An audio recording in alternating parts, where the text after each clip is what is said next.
Buenas noches con todos. Bienvenidos a nuestro primer Verifica Talk del año, con el cual también renovamos nuestro compromiso una vez más de fundamentar la ahora muy inexistente cultura preventiva en nuestro país.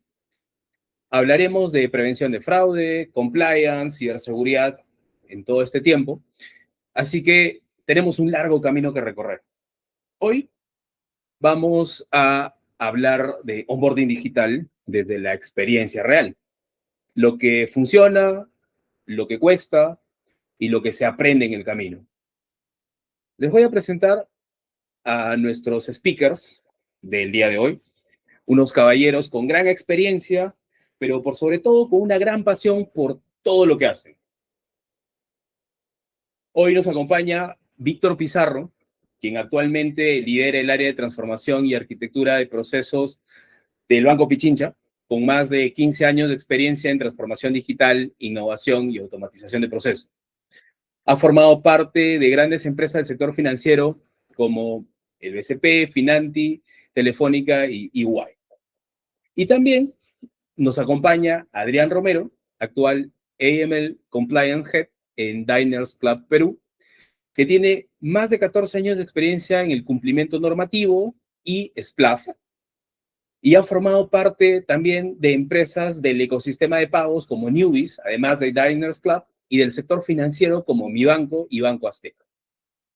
Vamos a cederles la palabra a ellos para que se puedan presentar brevemente, también respondiendo a nuestra primera pregunta. Cuéntanos, Víctor, por favor, brevemente, ¿cómo fue tu paso por Finanti y qué aprendiste al liderar un proceso de transformación digital desde cero? Bienvenido. ¿Qué tal, Paul? Fernanda, chicos, Adrián, buenas noches. Más bien, gracias por la oportunidad. Bueno, soy Víctor Pizarro, gracias por la presentación. Soy ingeniero industrial de sistemas. Actualmente estoy radicando en Quito, en el Banco Pichincha, en Ecuador. Por eso me ven con el suéter y todo el frío en comparación seguramente a cómo están en Lima muriendo de calor por lo que me dijeron previo al webinar.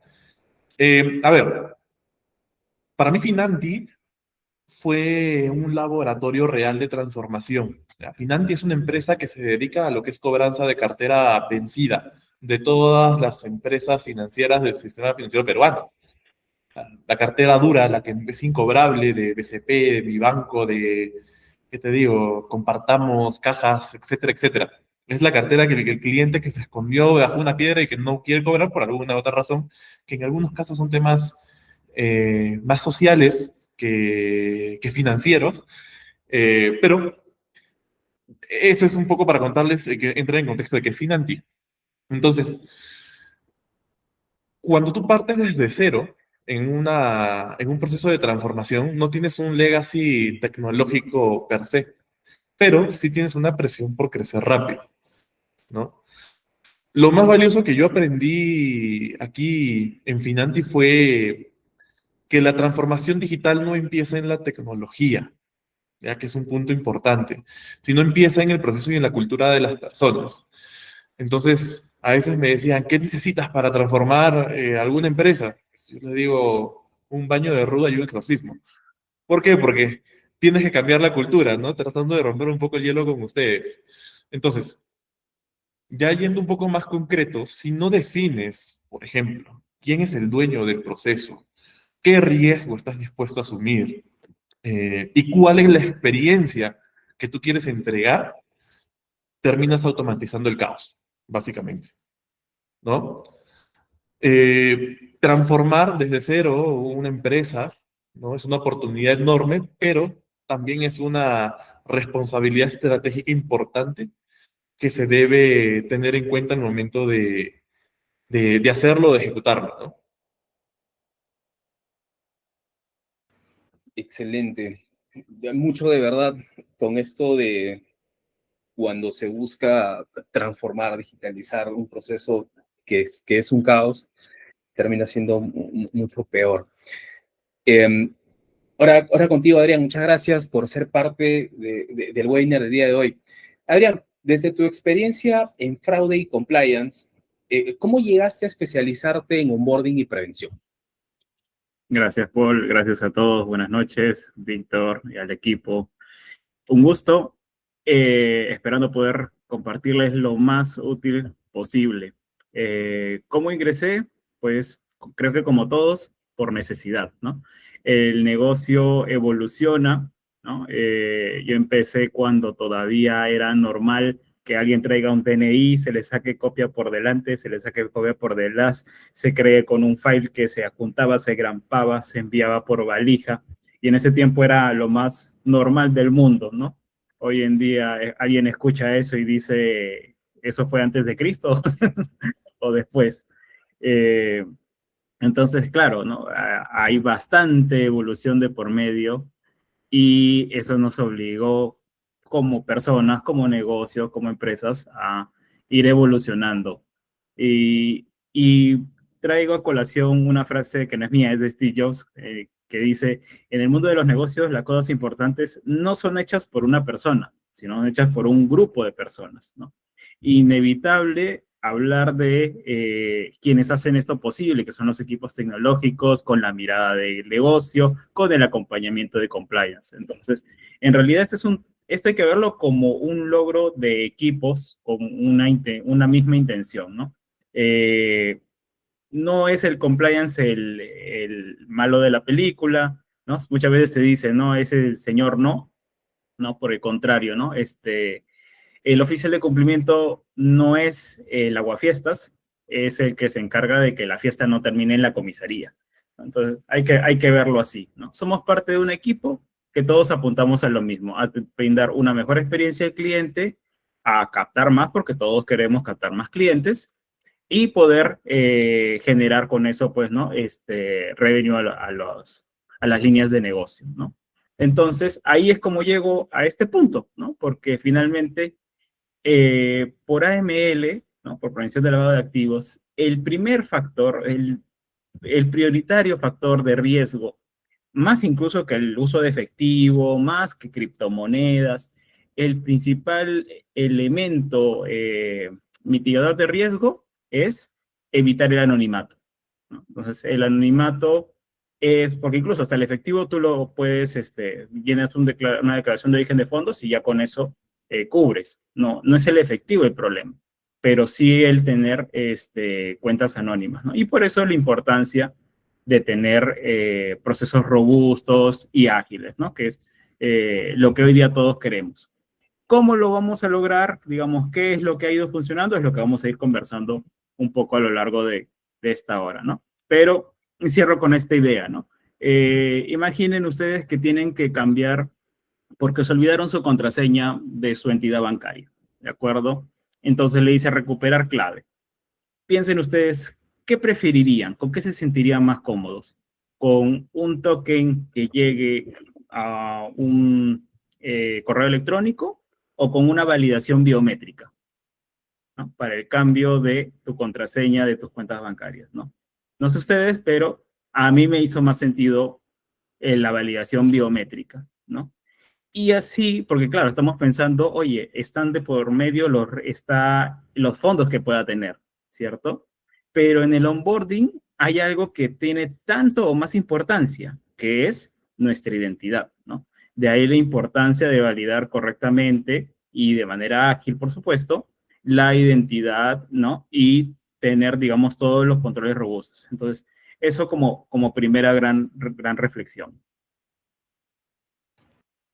Qué importante lo de evitar el anonimato es fundamental para el compliance en una era en donde se busca anonimizar absolutamente todo, ¿no? ¿Qué challenge hay ahí sobre la mesa para los equipos de compliance y prevención en general? Bien, ahora sí pasemos al bloque número 2, que es de lleno onboarding y transformación digital. Me había adelantado hace un ratito con el slide. Eh, la dinámica va a ser una pregunta, así como hemos venido haciéndola, así que es turno de Víctor. Víctor, desde tu experiencia liderando transformación digital, ¿cuál es el error más común que cometen las fintechs cuando diseñan sus procesos de onboarding? Claro. A ver, para mí el error más común es diseñar el onboarding desde el sistema y no desde el cliente, ¿ya? Ese es un error clave, ¿no? Se enfocan en la tecnología o en algún tema de algún software, pero no ves cuál es la realidad real, ¿no? Valga la redundancia aquí, no ves cuál es la necesidad real del cliente. Entonces, muchas fintechs a veces se preguntan, oye, ¿qué información necesito? ¿No? Cuando deberían preguntarse, ¿qué experiencia quiero generar y qué riesgo quiero administrar? Que es distinto, ¿no? Entonces, unos errores frecuentes u otros errores frecuentes que te podría decir es copiar el modelo de un banco tradicional sin cuestionarlo. A veces una fintech dice, no, yo quiero ser como un banco, pero eres una fintech, ¿no? Puede ser mucho más ágil, tienes mucha más versatilidad, ¿no? Agregar fricciones por miedo también, que también lo he visto, ¿no? Para el cliente, ser un poco más, se podría decir, burocrático para ciertas cosas, cuando podría ser mucho más ágil, ¿no? Por ejemplo, una clave que me pasó y que fue un punto importante para poder ver temas, por ejemplo, de acceso que mencionó Adrián, ¿no? Y que a veces no se miden, ¿no? No miden el abandono por tramo en el proceso. O sea, tanto al ingreso, por ejemplo, ¿qué pasó? ¿Por qué se me fueron? ¿Cuántos ingresaron? ¿Cuántos lograron concluir en este tramo? Entender cuántas etapas tiene tu proceso al momento de ingresar, de gestionarse, etcétera, etcétera. ¿Cuál ha sido tu ratio de caída? ¿Por qué se fue el cliente? ¿Se fue por un tema de la plataforma? ¿Se fue por un tema del producto? ¿Se fue por un tema de, no lo sé, X, ¿no? Y también no tener claro el balance entre conversión y riesgo, que eso es importantísimo. O sea, ya hablamos de fintech, eres una entidad que de alguna forma estás manejando activos de clientes y pues a nadie le gustaría perderlos o extraviarlos o porque por un error no los puedas ver, ¿no? Estarías preocupado. Entonces, un onboarding en sí no es un formulario, ¿no? Es la primera promesa que tú le haces a un cliente y eso tienes que tenerlo claro, ¿no? Es tu carta de presentación. Excelente.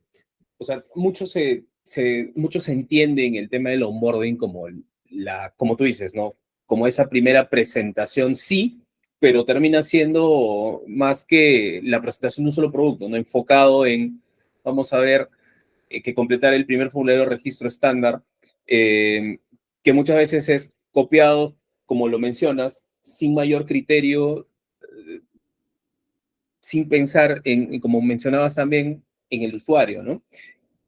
De marcos referenciales, como pueden ser entidades más grandes, como bancos. Ya vamos a llegar a la pregunta de los bancos y seguimos con Adrián. Desde el lado del fraude y control, o sea, desde esa vista, ¿cómo se logra crecer, cómo se logra escalar sin que el onboarding se vuelva un riesgo? Qué buena pregunta. Benchmarking es, digamos, tu primer gran indicador, ¿no? Les cuento una verídica, una reciente además. Me reuní con mi equipo de tesorería, ¿de acuerdo?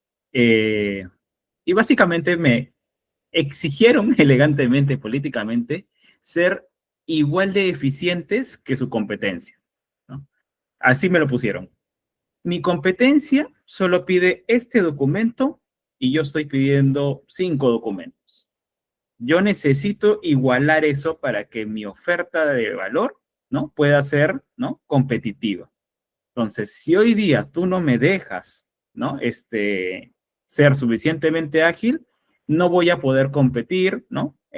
No voy a poder cumplir objetivos, no voy a poder crecer, etcétera, etcétera. Así me la puso, o sea, me puso tal entidad solo pide este documento.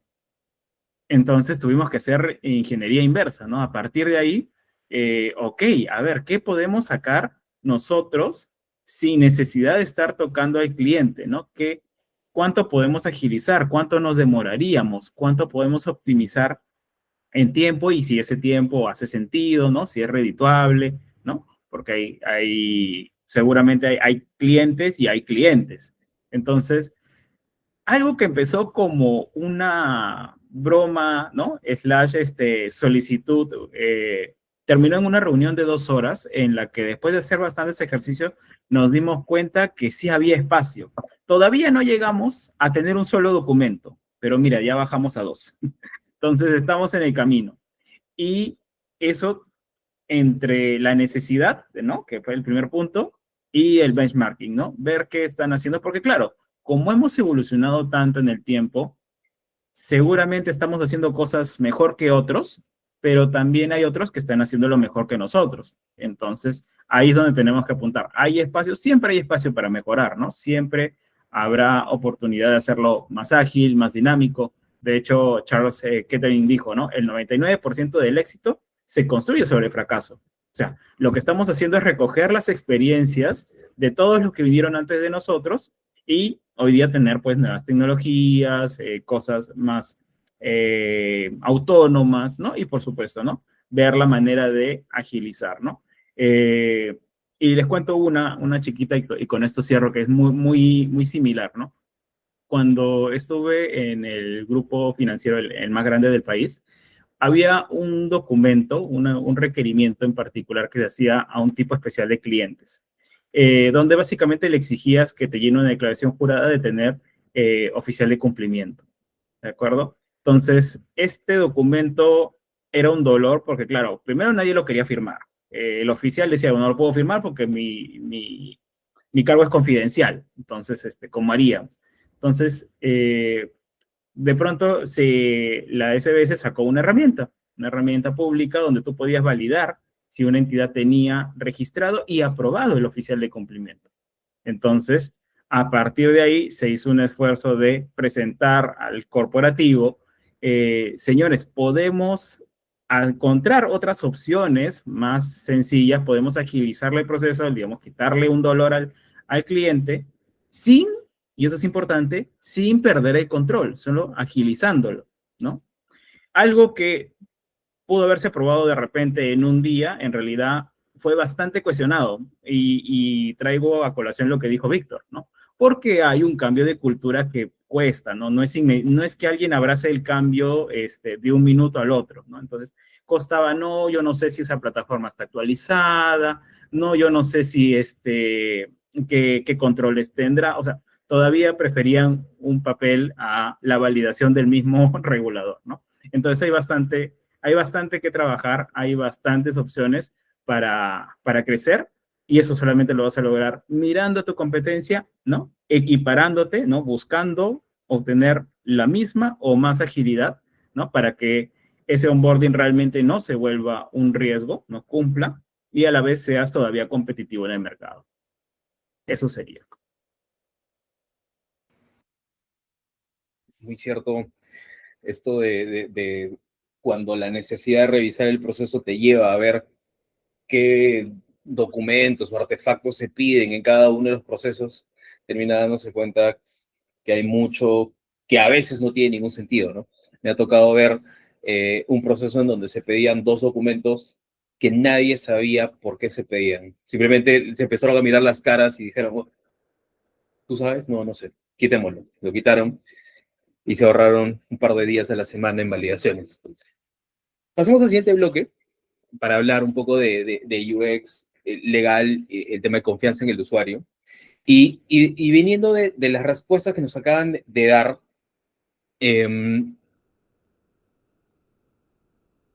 que tocan mucho ese cuestionamiento, ¿no? Y ahora tenemos que reformular, reformatear, reestructurar algunas cosas de dentro. Es una pregunta para Víctor. O sea, se dice que la simpleza es la máxima sofisticación, pero ¿cómo se logra que un onboarding sea verdaderamente simple sin perder la profundidad en la información que se recaba? Eso es clave y creo que no es un dolor solo de fintech, sino de cualquier empresa que quiere o que atiende a diferentes tipos de clientes. ¿Ya?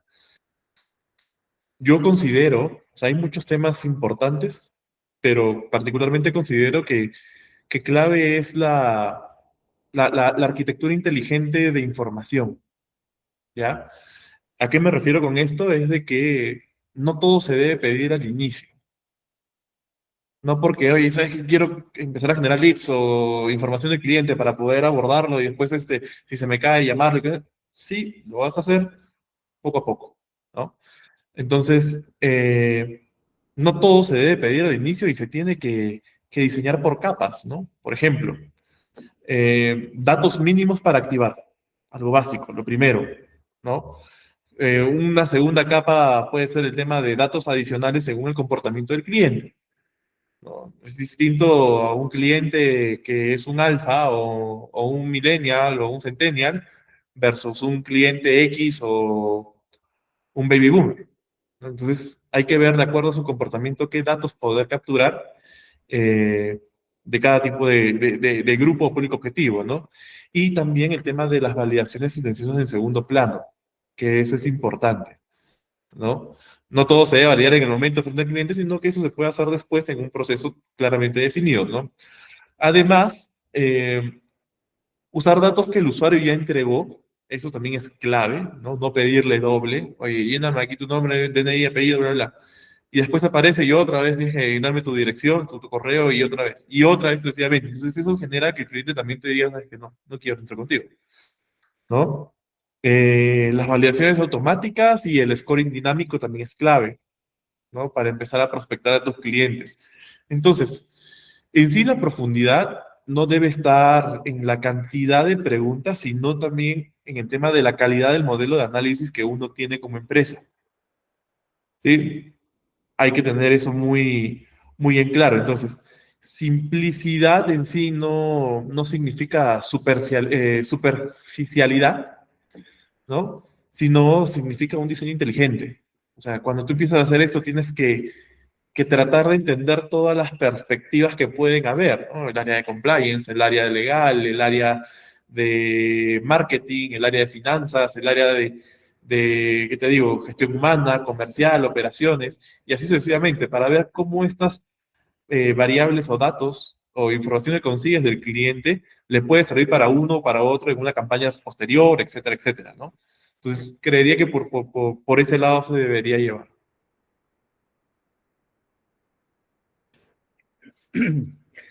Me ha gustado esto de las validaciones silenciosas en segundo plano y este foco de validaciones automáticas y reuso inteligente de la información que, como dices, se sustenta en la calidad del modelo del análisis que tiene la empresa, ¿no? O sea, creo que todos hemos vivido en cosas tan sencillas como pedir información a ciertas entidades en donde te piden que te autentiques 1000 veces, ¿no? Me ha pasado de último con un tema en mi cuenta y para hablar con una persona tuve que validar mi tarjeta con su código y todo como 5 veces, ¿no? Para que finalmente llegue y me pregunte qué pasó nuevamente.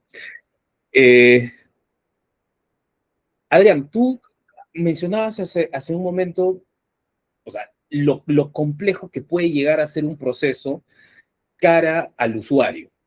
Justamente nos contabas que en esta suerte de que es chiste, pero si quieres no es, que les pedían hacer su proceso igual o más eficiente que el de la competencia, ¿no? Hay una serie de necesidades, como nos contaba Víctor, cara a la experiencia del usuario, que debe de buscarse más simple, pero que en esta profundidad de información uno debe buscar ser inteligente, ¿no? O sea, desde esa fina vista que tiene el compliance, o sea, ¿cómo se diseña un onboarding que cumpla con la norma, pero que no espante al usuario con estos must-haves que tienen que tener, digamos, que estos procesos de onboarding sí o sí, ¿no? Que son los no negociables de alguna manera, ¿no? Ah, pregunta compleja, porque, claro, por un lado, digamos, mi rol es, la norma te exige que sí o sí obtengas esto, ¿no? ¿De acuerdo? Y por el otro lado está lo que bien ha dicho Víctor. Viene la gerente de digital y me dice, Adrián, cada clic que el usuario tiene que dar es 1% menos de probabilidad de que finalice el proceso, ¿no? Entonces, ¿dónde encontramos el equilibrio? ¿No? Y para esto, ya que todos, porque al final todos salimos al mercado a buscar clientes, ¿no?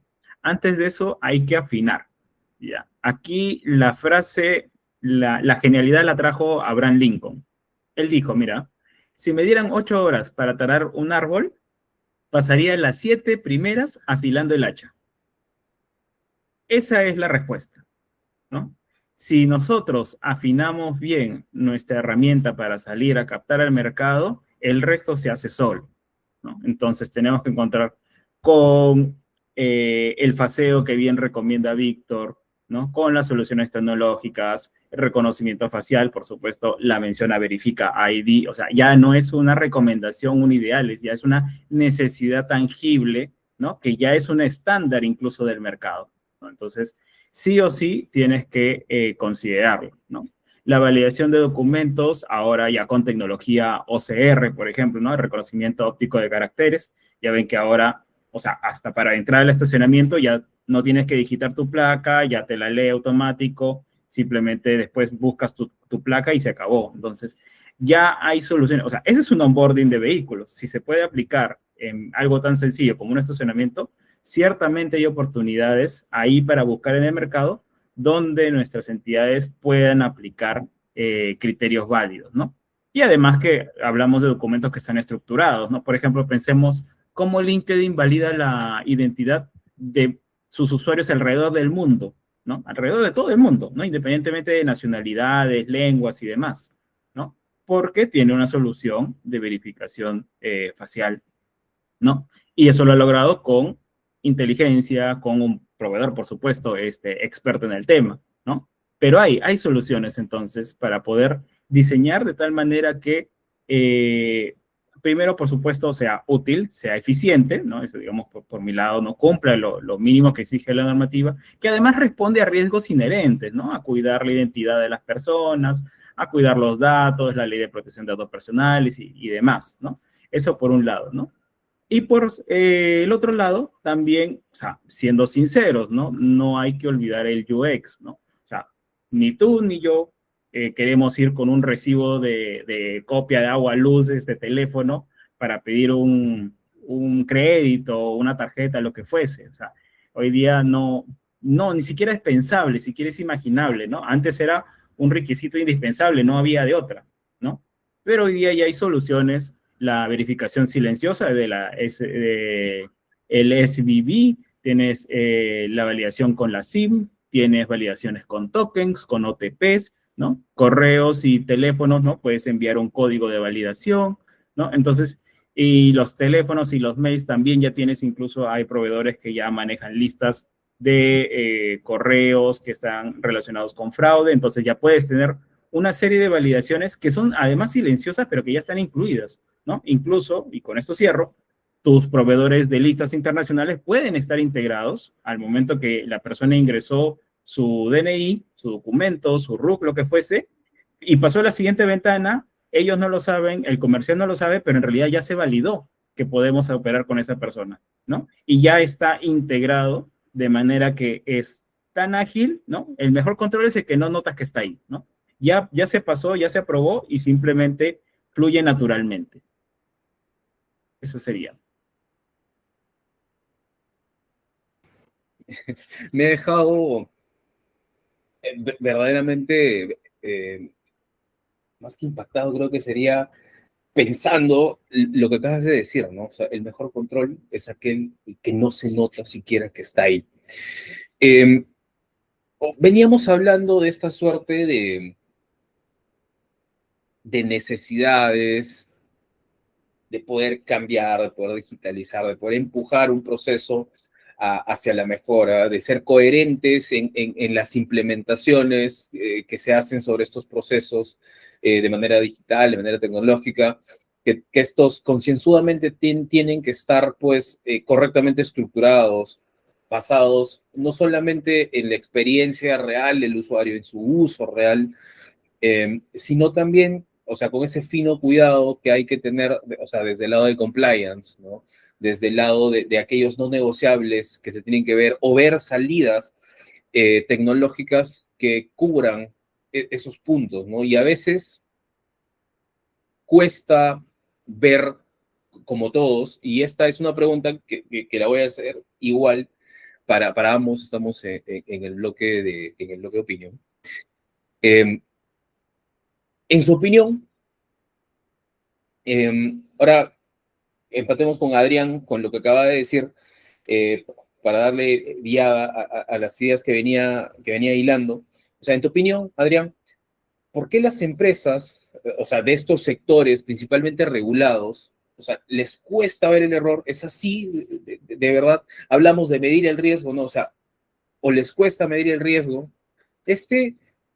Principalmente es un tema que se puede a veces entender del otro lado de la cancha, ¿no? O sea, de nuestro lado, quizá como un tema de descuido, o tú crees que es un tema de cultura en general, porque venimos hablando de cultura también en todo sentido, quizá de cultura preventiva. ¿Cómo lo ves?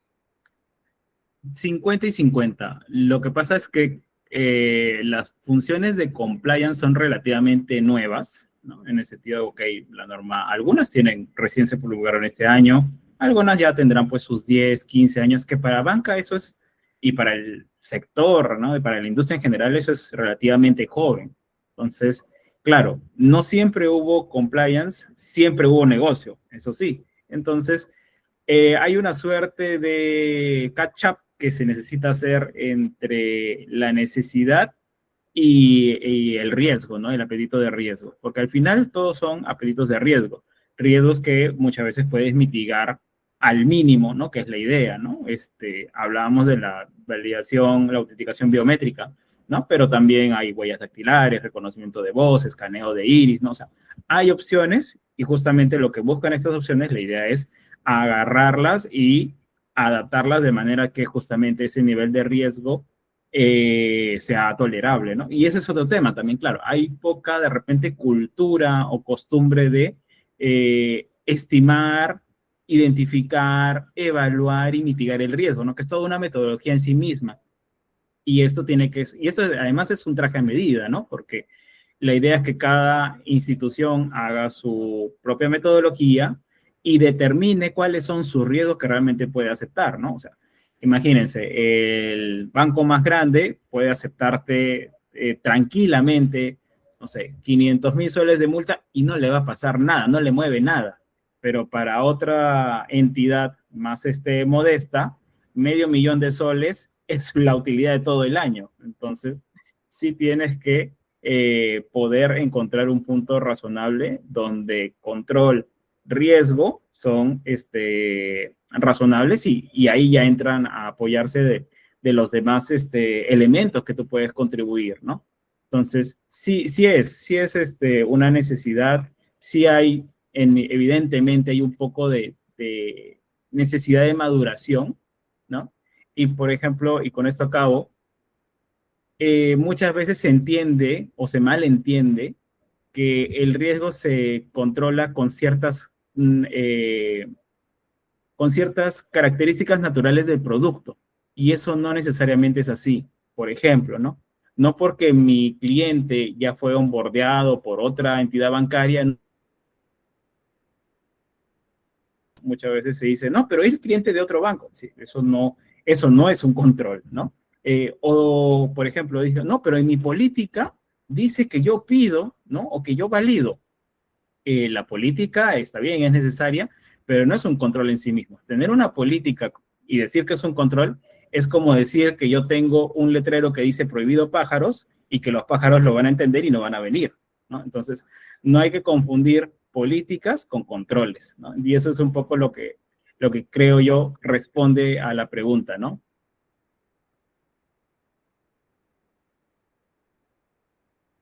Perfecto.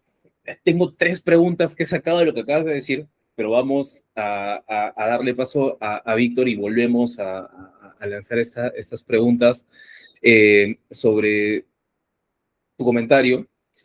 Víctor, por favor, en tu opinión, ¿por qué las empresas de esos sectores, por qué a estas empresas de esos sectores regulados les cuesta ver o medir el error y el riesgo? O sea, ¿tú consideras que es un tema de descuido o crees que es un tema cultural de fondo, ¿no? Quizá cultura preventiva, como veníamos hablando. Claro, no es descuido, o sea, es cultura, básicamente. ¿Ya? En muchos sectores regulados existe una cultura reactiva y no una cultura preventiva. Y eso a veces preocupa, ¿no? Se mide usualmente el problema cuando ya explotó un fraude alto, alguna multa de la super o alguna entidad, eh, reclamos de los clientes, ¿no? Te estás colapsando en reclamos, ¿no? Pero no se miden temas como, oye, les hablé creo que en la primera o segunda pregunta, el abandono temprano, ¿no? ¿Qué fricciones innecesarias hay para los clientes? O, por ejemplo, el riesgo mal calibrado. Entonces, las organizaciones maduras entienden qué riesgo y experiencia en sí no son opuestos, ¿sí? Entonces son variables que se gestionan juntas, en verdad. Se deben gestionar en paralelo, en unas se ajusta, en otras se afloja y viceversa, ¿correcto? Entonces, para mí en sí, el onboarding es un punto de equilibrio estratégico entre estos dos puntos que les digo, ¿no? Excelente. Ahora, justo con lo que mencionabas, y, o sea, y conectando un poco con lo que decía Adrián, él nos hablaba sobre políticas y controles, y tú nos hablabas sobre que tenemos una cultura reactiva, y no solamente es en sectores regulados, en general, en el país, y diría que en Latinoamérica vivimos de una cultura reactiva, ¿no? El año pasado venía contabilizando los puentes que estaban con problemas, los incendios en diferentes lugares, y que después de estos incidentes recién vienen a aplicar políticas y controles, medidas de prevención, que de fondo ya existen, ¿no? O sea, ¿por qué creen ustedes que, o sea, en Latinoamérica, sobre todo en el Perú, pues este es nuestro marco contextual ahorita, o sea, somos mucho más laxos con esas medidas preventivas que deberían ser de fondo una guía para construir y modelar, a diferencia de otros lugares, otros países, otros contextos en donde de lleno se piensa en esto como algo que debería ser una empresa consciente antes de implementar cualquier operación en su día a día. No sé si va Adrián primero o Víctor. A ver, yo te comento un poco. Yo te diría que es un tema de, en el buen sentido, una curva de madurez que vamos recién tomando, ¿de acuerdo? Hemos evolucionado ciertamente en varios factores. Hemos crecido como mercado, el Perú, ¿no? Es un ejemplo en muchos aspectos, ¿no? Por ejemplo, somos el ejemplo de lo que no se debe hacer en política, pero sí en economía. Entonces, somos un país resiliente que ha ido creciendo y eso significa inherentemente que hemos ido aprendiendo lecciones y nuestras representadas no son la excepción, ¿no? Porque al final detrás hay personas, hay peruanos que han ido aprendiendo de la necesidad, han ido identificando y han ido, digamos, configurando lento y evaluando rápido. Entonces, necesitamos un poco justamente ir, ¿no? Acuérdense que la madurez, como de cualquier producto, no es una línea recta, ¿no? Sino es una curva o más realistamente es una espiral, ¿no? En algún momento retrocedes y vuelves a tomar viada. Entonces, implica bastante esfuerzo de las personas, de nuevo, de poder ir llevando a un punto de madurez más elevado las gestiones, tanto de onboarding como las conexas, ¿no? Y en esto, la recomendación es buscar aliados y buscar recursos, ¿no? Así como hay soluciones en el mercado, también muchas veces la solución puede estar a dos espacios, a dos cubículos en la oficina. Me explico. El de AML busca en el fondo lo mismo que el de fraudes, ¿no? El emisor, el procesador y el adquiriente buscan lo mismo en cuanto a identificar cuál es el patrón de consumo. Entonces, el comercial tiene información que puede tranquilamente utilizarse para otros elementos, para otros procesos de onboarding, de venta cruzada, lo que fuese, de manera que puedes asegurar tener el onboarding, la debida diligencia, ¿no? El oficial de cumplimiento tranquilo de que se cumple la norma, y el comercial contento de que se cumplen las métricas, ¿no? Entonces, eso es madurez, yo lo veo así, es una escala de ir madurando, digamos, un sprint a la vez. Excelente referencia a esa metodología de desarrollo incremental, ¿no? Nos vamos aprendiendo poco a poco de las cosas que van saliendo mal. Bueno, bueno, es eso, ¿no? Se te tiene que reventar, se tiene que quemar el pan en la puerta del horno para decir, oye, ¿no? La próxima, a ver qué es lo que se tiene y cómo se debe mejorar. Víctor, ¿qué nos podrías comentar tú? Sí, no, tranquilo. Acá voy a sacar cara por todos mis amigos que están acá, latinoamericanos, veo gente de Colombia, ecuatorianos por aquí de la maestría. A ver, yo considero que la TAM, o sea, no creo que seamos laxos por falta de capacidad, ¿ya? Somos muy buenos en sí resolviendo crisis y creo que a lo largo de la historia y en cada país de la región podemos darnos cuenta de ello. Incluso creo que un eslogan muy conocido en Perú es: el peruano es creativo y, o sea, hace magia con poco, ¿no? Creo que con Inca Kola hubo un eslogan muy conocido, la creatividad del peruano, algo así, más o menos que me acuerdo. Entonces, para mí el tema es que históricamente hemos operado en entornos de urgencia, donde se premia la velocidad y el crecimiento inmediato, ¿ok? Entonces, esto genera una cultura, te podría decir, más reactiva que preventiva. Ahora, míralo de esta forma. Si los incentivos están puestos en lanzar rápido y crecer, pero no en medir el riesgo estructural o la fricción futura, la prevención en sí pasa a segundo plano, ¿sí? Ahora, en otros mercados, eh, ya te hablo más desarrollados, ¿no? El costo de equivocarse es tan alto que la prevención está integrada desde el diseño. O sea, hay un tema más cultural y más estructural que les puede costar no solo un tema bueno, sabes que me equivoqué y punto, ¿no? No que te das preso o hay algo más a futuro, ¿correcto?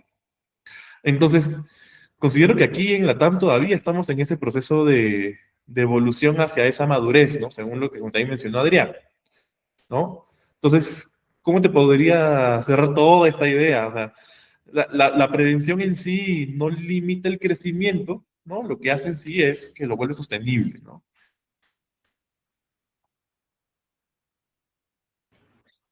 Qué interesante perspectiva. Em, yo me había quedado con un par de preguntas hacia lo que había comentado Adrián hace un momento, que, o sea, en algunos sectores que nosotros en principio también hemos observado, por ejemplo, el sector construcción, ¿no? Que son sujetos regulados, hemos escuchado mucho esto yo no voy a hacer compliance, no voy a tener no voy a validar nada, porque si yo se lo mando al banco y el banco lo hace por mí. Y eso era lo que tú mencionabas hace un rato como compliance delegado, ¿no? Y esto suele ser bastante frecuente en muchas de las cosas y, o sea, hilvanando un poco lo que acaban de decir, ¿verdad? Venimos de un entorno bastante caótico, somos buenos sobreviviendo, todavía estamos en una etapa de madurez diferente, ¿no? Citando un poco, de repente, este libro bueno, este marco de trabajo que hay en gobernanza de TI que se llama COVID, que estos catalogan a las empresas en diferentes estadios. El primer estadio es el estadio del caos, ¿no? Entonces ahí, como su mismo nombre dice, todo es caos. Eh, y la única forma de salir de este estadio es empezar a ordenarse, ¿no? Entonces vamos viendo también nosotros desde la experiencia que hemos tenido interactuando y hablando con diversas áreas de prevención y compliance, encontramos exactamente lo que ustedes dicen, ¿no? Estamos en un proceso de madurez, de aprendizaje entre necesito sobrevivir a mi operación, que esto no es tan crucial en ese momento porque, como tú dices, se apremia el salir, el avanzar, y voy aprendiendo en el camino, ¿no? Y también hablaban sobre el tema de apetito a riesgo. Esa palabra me parece, desde que la escuché por primera vez, me pareció muy curiosa, ¿no? Y sé que significa algo bastante particular para cada una de las empresas, pero, o sea, te pediría que así como para Damis, nos expliques qué significa el apetito a riesgo. Adrián. Así, APB sería cuánto riesgo yo estoy dispuesto y tengo la capacidad de asumir, ¿no?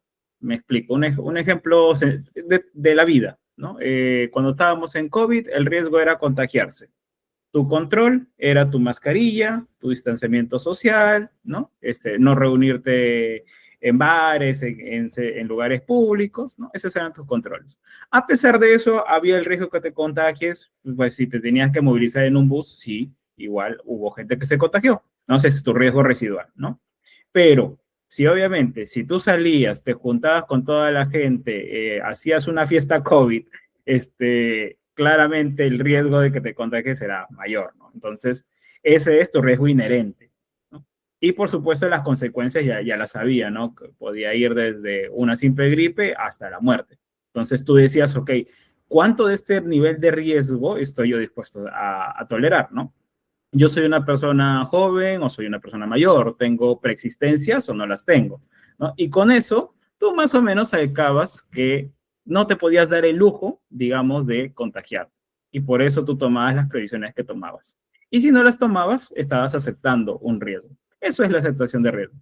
En banca, en finanza y en general en comercial, ocurre algo similar, ¿no? O sea, nosotros tenemos normativas que cumplir y tenemos compromisos con la sociedad, ¿no? O sea, tenemos que ser responsables de las identidades que nos envían, de los datos que resguardamos, etcétera, etcétera, ¿no? Y si no lo hago correctamente, incurro en un riesgo, ¿no? El riesgo de que me demanden, el riesgo que me sancionen, que me fiscalicen, etcétera, ¿no? Entonces, se entiende que todos deberíamos tener razonablemente alguien encargado, un responsable del riesgo, ¿no? Que va a generar un control y si en el peor de los casos el control no es efectivo, va a tener un plan de acción. Y cierro, mira, con un ejemplo verídico, 100% real, no fake. Mira, en un banco que yo quiero mucho, un banco verdecito, lanzaron una landing para afiliar nuevos clientes online, ¿de acuerdo? El segmento general era offline, pero, digamos, iban abriendo canales. Y abrieron este canal y tenía una pequeña falla, ya, digamos, después de negociar bastante, dijimos, ok, simplemente colócale un checkbox donde declara que acepta determinados términos y condiciones. Nada más, un checkbox. Y continúa con tu piloto. Entonces, cuando fuimos, dijimos, cuando nos llevaron, nos dijeron, ok, coordina con marketing. Dijimos, bueno, marketing, ustedes como dueños de la web, por favor, regularicen. La marketing, no, yo no soy responsable. El responsable es comercial, yo solamente ejecuto. Entonces, cuando vamos como comercial, le decimos, bueno, tú como responsable de... No, momento. Negocios es el que dirige, yo no soy el responsable. Ventanilla 3, vamos con negocios. Negocios, necesitamos que tú indiques que no, un momento, eso lo hace tecnología. Y cuando fuimos con tecnología, ¿no? Porque ellos eran como que los que dictaminaban, resultó que nos dijeron, no, pero eso es una indicación de cumplimiento, entonces cumplimiento lo tiene que ordenar. Entonces, definir responsables, ¿quién es el responsable del canal? Algo tan elemental y tan obvio, es el primer gran paso, el primer gran requisito para tener un onboarding que sea evolucionable, escalable en el tiempo, ¿no? Y eso creo que responde a la pregunta. Muchas gracias, Adrián. Yo lo termino por entender como un coste de oportunidad medio al revés, ¿no? Que es lo que estás dispuesto a sacrificar para conseguir lo otro que andamos buscando. Pues más o menos podría conectarse con lo que tú dices, ¿no? Un proceso de onboarding menos friccionado y demás. Pasemos a la sesión de preguntas. Me quiero extender mucho. Tengo una pregunta que está fuera del libreto, pendiente todavía para hacerles, pero me gustaría saber si hay alguna persona de entre nuestros oyentes que quisiera formularle alguna pregunta a nuestros speakers del día de hoy. Vamos a darles unos segundos para que pierdan la vergüenza y se lancen a preguntar. Mientras, voy terminando de hilar mi última pregunta antes de nuestro cierre. Vamos a darle unos segundos más a ver a los amigos si es que alguno se pone valiente y realiza su pregunta que sé que quieren hacer. Bueno, ya. Parece que estamos tímidos el día de hoy. La última pregunta fuera del script es la siguiente. O sea, venimos de la era de la revolución de la información, ¿no? En donde la información, pues, ha sentado y sigue sentando, obviamente, una piedra angular en casi todo negocio, operación que vayamos a hacer en los diferentes sectores que existen en los diferentes mercados. Para adentrarnos en la era de la revolución de la IA. En ese sentido, mi última pregunta de opinión, antes de cierre, es con la velocidad con la que viene desarrollándose la IA últimamente, a veces da un poco de temor, ¿verdad? ¿Cuáles consideran ustedes que son esas oportunidades y riesgos para los sectores en donde están trabajando actualmente? Comencemos con Víctor, por favor.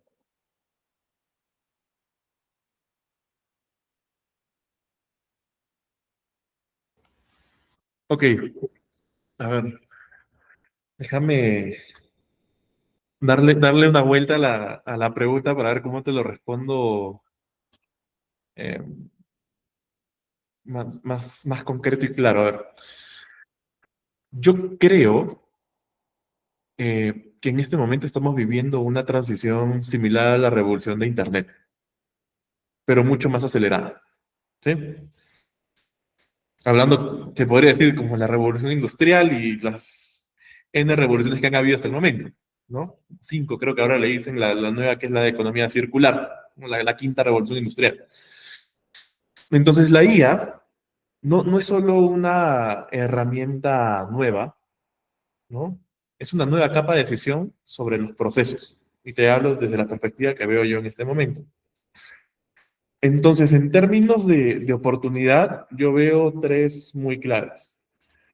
Sí se me escucha, ¿cierto? Sí, ok, chévere. Primero, eficiencia radical, ¿no? La IA en sí permite automatizar no solo tareas, sino decisiones, se podrían decir, repetitivas o análisis o validaciones que antes requerían intervención humana, ¿ya? Segundo punto, podría decirte que mejor gestión del riesgo, ¿correcto? O sea, modelos predictivos más sofisticados permiten detectar fraudes, anomalías, comportamientos sospechosos con mayor anticipación, ¿no?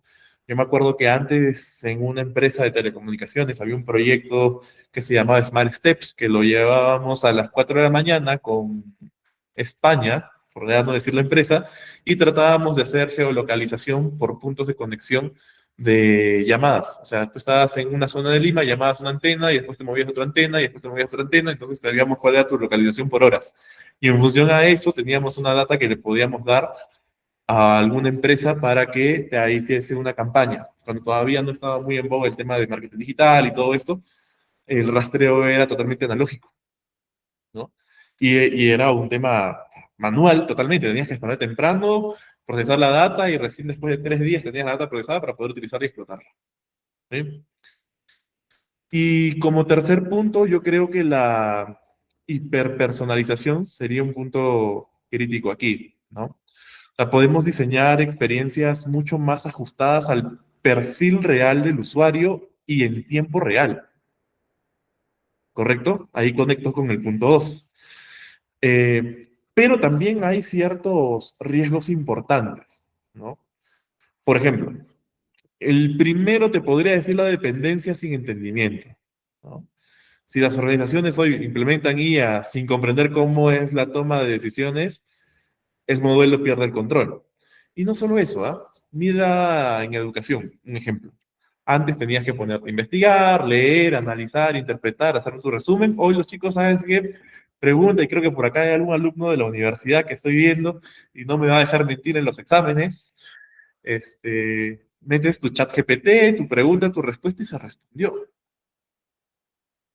¿No? Se respondió y qué parte de análisis que eso se está perdiendo y eso es lo preocupante, que pierden esa capacidad de análisis y desarrollo. La vida real, o sea, sí, ok, hay mucho de IA, pero IA sin interpretación y sin entendimiento no te sirve de nada. O sea, viene mañana un robot y eres reemplazable totalmente, ¿me entiendes? Ahora, otro segundo punto de riesgo es el sesgo y la gobernanza, ¿ya?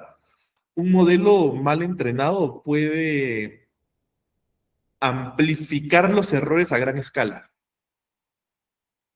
Y eso hay que tener mucho cuidado.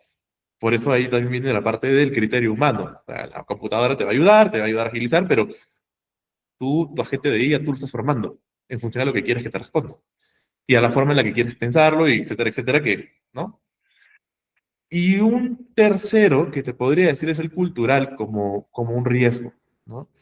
La IA en sí puede generar eficiencias, ¿correcto? Pero si no se acompaña con un rediseño de procesos y claridad en responsabilidades, solo te acelera el desorden, ¿no? Como decirle a un mono con metralleta. Ta, ta, ta, ta, ta. Entonces, para mí, la IA no reemplaza criterio, ¿correcto? Lo exige más que nunca. A veces, imagínate que, no sé si han visto estos, entre comillas, memes, ¿no? De congresistas o de personas célebres del gobierno que arman su plan y te copian hasta la respuesta. Te puedo dar una versión más corta, ¿no? Criterio, análisis. O sea, te pagan por algo. O sea, utiliza una herramienta para facilitar tu trabajo, no para que te lo haga al 100%, porque supervísalo, ¿no? Por lo menos. Entonces, resumiendo todo, pues para mí la IA es una oportunidad enorme, ¿no? Para eficiencia, prevención y personalización, digámoslo así, pero el riesgo no es la tecnología en sí, bueno, es implementarla, ¿no? Sin gobernanza y peor aún, sin criterio, ¿no? O sea, la IA en sí simplifica lo que tú ya eres, ¿no? Si tienes orden, te potencia. Si tienes caos, lo acelera. Entonces, creo que con ese mensaje podría cerrar tu pregunta, Paul. Muchas gracias, Víctor. O sea, nos dejas sobre la mesa muchísimo material para hablar. Ya, quizá hagamos una de IA y los grandes peligros en algún momento. Pero ahora me gustaría voltear hacia Adrián sobre todo con las mil y un maneras que se me ocurren de poder utilizar la IA para el mal, ¿no? ¿Cómo están viendo ustedes desde tu área de expertise, Adrián, esas oportunidades y sobre todo, ¿no? Los riesgos que representa la IA actualmente, ¿no? Sí, a ver, te hablo primero de las oportunidades, ¿no? Incluso en monitoreo transaccional, ya hay bancos como el HSBC que han comentado que ya están aplicándole IA dentro de su perfil transaccional, lo cual es simpático. Hay otros bancos que también, digamos, no lo han hecho público, pero ya han comentado que tienen nuevos modelos relacionales, probabilísticos y similares, ¿no? En particular, me hicieron acordar que hace 8 años, 2018, en lo que en ese tiempo era Visanet, ahora se llama Newbies, hicieron un concurso de Data Clown e IA. Y la solución, o digamos la propuesta que ganó, de nuevo, hace 8 años, miren, cuando todavía no estaba el auge, fue la propuesta de integrar inteligencia artificial a la consulta de listas, de tal manera que se entrene, ¿no? Para que decida de si se debía o no admitir una persona en particular, dado sus antecedentes, dado sus búsquedas en Internet, dado las entradas, dado, ¿no? Digamos, el perfil de la persona, ¿no? Soñando con llegar a un momento al punto en que la inteligencia esté tan entrenada que decida igual de bien que un humano, ¿no? Si es un PEP, si estuvo sentenciado, si solamente es ruido político, ¿no? Todas esas variables que para nosotros son súper sencillas de entender, nuestro cerebro lo hace en segundos, ¿no? Pero para que una inteligencia artificial pues las entienda, las comprenda y decida en consecuencia, nos hemos todavía, ¿no? Tomado varios años para que la tecnología esté en capacidad de. Hoy día yo diría que ya estamos listos para poder, o sea, ya se podrían construir agentes que hagan ese sueño de hace 8 años, que hoy día lo hagan realidad. Sí, yo lo veo viable, pero no quita que lo que bien dijo Víctor, ¿no? O sea, si hay ruido, si no tienes un procedimiento, si no tienes claro cuáles son los límites, los niveles de riesgo, te va a salir cualquier cosa. Entonces, primero, asegurar estar ordenados dentro, tener procedimientos claros, protocolos concretos y actualizados. Y según eso, ya vas al siguiente step, que es el uso de la IA. Y lo otro, que la IA puede potenciar herramientas que hoy por hoy son de repente muy marginales, ¿no? Cosas que se pueden potenciar, por ejemplo, el web scraping, ¿no? El web scraping de fuentes públicas que son validadas, que se permite, o sea, que te lo permite la web. O sea, puedes utilizarlas. Por ejemplo, se baja Pensión 65, el padrón, que sirve bastante. Se baja información de SUNEDU, los ingresos de los sueldos de funcionarios públicos, eso es público, entonces también se puede utilizar y con una IA eso se podría optimizar para que se utilice, no necesariamente en la decisión, pero sí para que se integre de manera más genuina, más natural dentro de los procedimientos que ya tenga. O sea, el espacio, la oportunidad de mejora y automatización está ahí, ¿no? Eso por el lado positivo, ¿no? Por el lado de riesgo, por supuesto, nos enfrentamos a voicing, a deepfake, nos enfrentamos a phishing hiperpersonalizado, ¿no? Hay bastantes, hoy en día la IA sí se utiliza también para crear incluso hasta empresas, ¿no? Fachadas de manera sistemática, digamos, para que puedan certificarse fondos. Entonces, sí hay una serie de riesgos porque de nuevo es una herramienta, no es como una pistola, ¿no? No es mala inherente, no es buena inherentemente, ¿no? Sino que responde a las órdenes de quien la maneja. Muchas gracias por sus respuestas. Estoy aguantando las ganas enormes que tengo de seguir haciendo la charla, pero tenemos que cumplir nuestra promesa de la hora para no extendernos y mantenernos, como decíamos, si todo es un tema cultural, vamos a mantenernos en línea. Así que, para cerrar, ya, me gustaría hacerles una breve pregunta a cada uno. Y acompañando a esta palabra, quizá una pequeña explicación de lo que significa para ustedes, ¿no? Comenzamos con Víctor. ¿Cómo resumirías en una sola palabra, Víctor, tu aprendizaje de los últimos 5 años? Esa es una pregunta que la puedes llevar por un tema formal, emocional, personal y etcétera. Y particularmente creo que te podría decir equilibrio, ¿no? En todo sentido. He tenido jefes súper capos. Actualmente tengo también un jefe súper capo, en donde, pese al conocimiento que yo pueda tener, sigo aprendiendo cosas de él.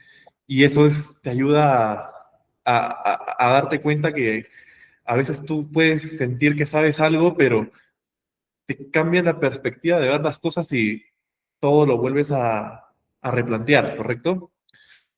¿Por qué te diría yo equilibrio?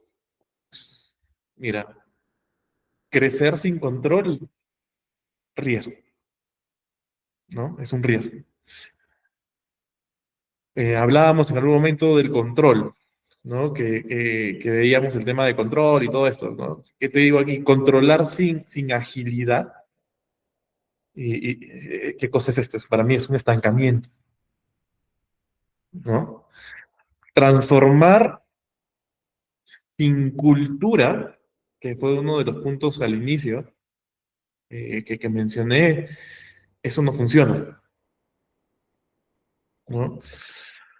Automatizar sin rediseñar los procesos, ¿no? Es como que, oye, tengo mi proceso, y es como que, ya, o tengo mi cocina, y de la noche a la mañana mi cocina no tiene lavadero, etcétera, pero coloco el microondas encima de la cocina y la refrigeradora encima de la plancha de waflera, es maquillaje, ¿no?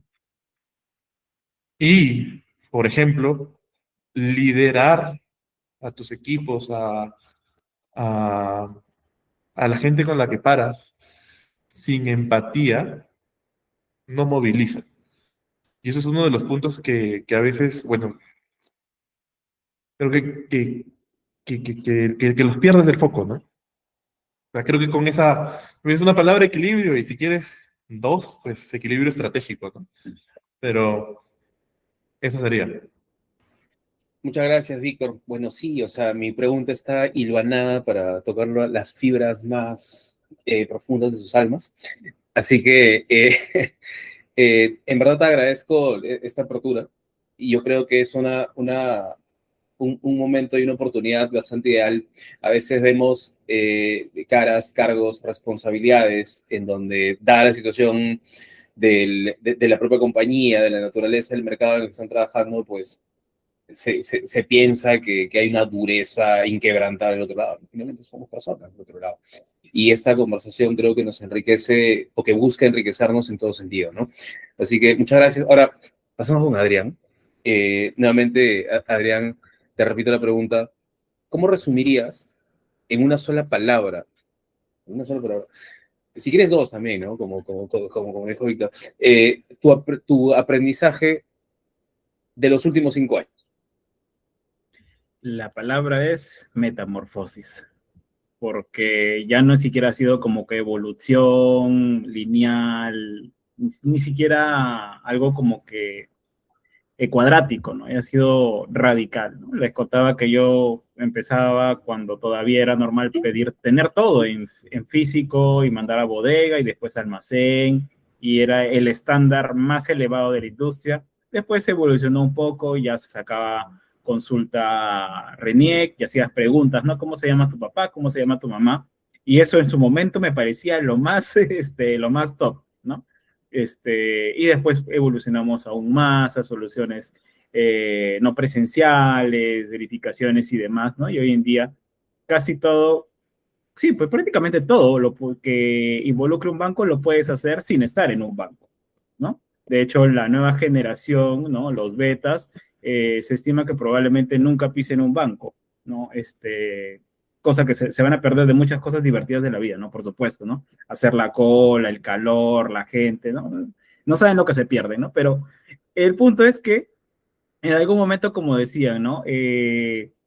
Las operaciones bancarias son necesarias, los bancos no tanto, ¿no? Lo que se necesita al final es la respuesta, ¿no? Y otra tendencia que hoy día está muy de moda es las wallets, por ejemplo. Entonces, con la billetera, ¿no? Con el Yape, con el Plin, tranquilamente una persona puede sobrevivir y hacer su vida. Y la wallet hoy día manda, hoy día es la reina la wallet. Y la tarjeta lo que hace está financiando, ¿no? Que ya, digamos, va como segunda opción, ¿no? Entonces, todas esas tendencias, ¿no? Desde todo full, todo paper y ahora paperless, digamos, ciertamente ha sido una metamorfosis que nos ha obligado a transformarnos a todo lo que estamos detrás, ¿no? Porque yo en algún momento pensaba que las preguntas con la ficha RENIEC me parecían lo mejor del mundo, y ahora tengo que admitir que estaba equivocado, ¿no? Y esto básicamente, y con esto cierro, es porque esa proactividad del mercado ha transformado ideas en resultados, y las soluciones que no aparecieron, alguien las inventó, ¿no? Igual nosotros, ¿no? También en la medida de lo posible podemos inventar soluciones, ¿no? Es cuestión de darnos cuenta que el futuro no nos espera y se va a construir con cada decisión, con cada pasito, ¿no? Con cada step que vamos tomando cada uno de nosotros y que llevamos a nuestras entidades. Muchas gracias, Adrián, por compartir. Sí, o sea, definitivamente, o sea, creo que, y estoy más que seguro, ¿no? Como dices, esta palabra, metamorfosis, no solamente tiene un impacto en su trabajo, sino sé que definitivamente de manera transversal, holística dentro de usted, ¿no? Y citando un poco lo que decía, sí, hay cosas divertidas en la cola, ¿no? Generalmente eran señoras las que me hablaban en la cola, he tenido buenas amigas de cola en esos momentos y sobre todo cuando se caían los sistemas dentro de los bancos. Bueno, hemos llegado hasta el final. La verdad es que he disfrutado esta conversación. Me he quedado con ganas de más. Pero la palabra es la palabra, la palabra es la promesa. Estamos acá. Quiero agradecerles, Víctor, Adrián, por el tiempo, el espacio, las ganas que han tenido por poder compartir conmigo, con nosotros, con nuestros oyentes. Esperamos tener alguna otra oportunidad pronto de seguir dialogando sobre sus temas de expertise. Ya, listo, perfecto. Muchísimas gracias, Víctor, Adrián, un abrazo a todos los que se han quedado hasta este momento. Ya estaremos nuevamente lanzando otro de nuestros talks muy prontito. Así que un abrazo para todos nuevamente, chicos. Gracias. Gracias, chicos. Y hasta la próxima. Buenas noches. Gracias. Bye. Un placer. Hasta luego. Gracias a todos.